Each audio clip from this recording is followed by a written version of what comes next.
Saudi আরবের রাজধানী রিয়াদে চালু হচ্ছে বিশ্বের দীর্ঘতম চালকবিহীন মেট্রো। ২৭ নভেম্বর ট্রেনটির প্রথম ধাপের উদ্বোধন করা হয়।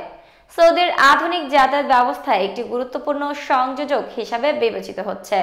$22 বিলিয়ন এই প্রকল্পটি ২০১২ সালের পরিকল্পনা করা হয়, কিন্তু করোনা মহামারীর সময় থমকে দাঁড়িয়েছে প্রকল্পটি। অবশেষে শুরু হতে যাচ্ছে আধুনিক এই মেট্রো। রিয়াদ মেট্রো প্রকল্পটি বিশ্বের দীর্ঘতম চালকবিহীন মেট্রো হিসাবে বিবেচনা করা হয়। প্রথম ধাপে এই ৬টি রুটের মধ্যে ৩টি রুট চালু হবে। রিয়াদ মেট্রো তাদের অফিসিয়াল এক্স পূর্বে টুইটার অ্যাকাউন্টে এই তথ্য নিশ্চিত করেছেন। পরিবহন ব্যবস্থার এই উদ্যোগ সৌদি আরবের ভিশন ২০৩০ লক্ষ্য অর্জনে একটি বড় পদক্ষেপ। এই প্রকল্পের রিয়াদ শহরে যাতায়াতের ব্যবস্থা বিপ্লব আনবে বলে ধারণা করা হচ্ছে।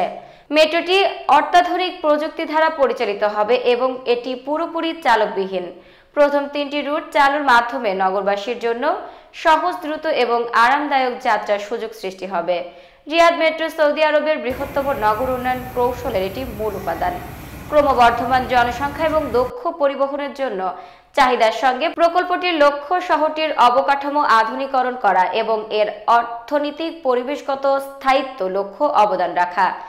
একবার সম্পূর্ণরূপে চালু হলে মেট্রো সিস্টেমটি যানজট হ্রাস করবে, বায়ুর গুণমান উন্নত করবে এবং রিয়াদের বাসিন্দাদের জীবনযাত্রার সামগ্রিক মান উন্নত করবে বলে আশা করা হচ্ছে।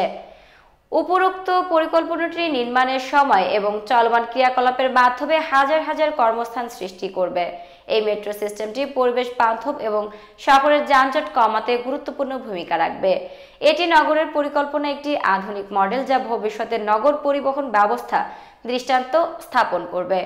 এটি শুধু রিয়াদের নয়, বরং সমগ্র সৌদি আরবের অর্থনৈতিক এবং সামাজিক উন্নয়নের ক্ষেত্রে একটি বড় অর্জন।